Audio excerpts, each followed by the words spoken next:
In this video, I'm gonna be showing you how to mention someone in Snapchat story. Go to your Snapchat and capture a snap.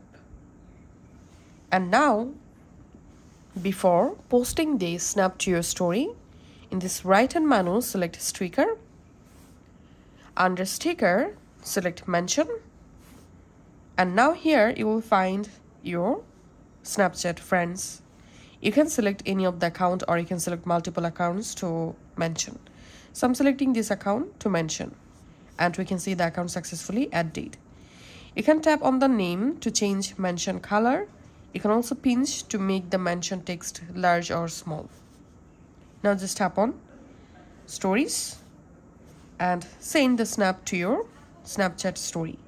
So that's how you can actually mention someone in our Snapchat story. Thanks for watching.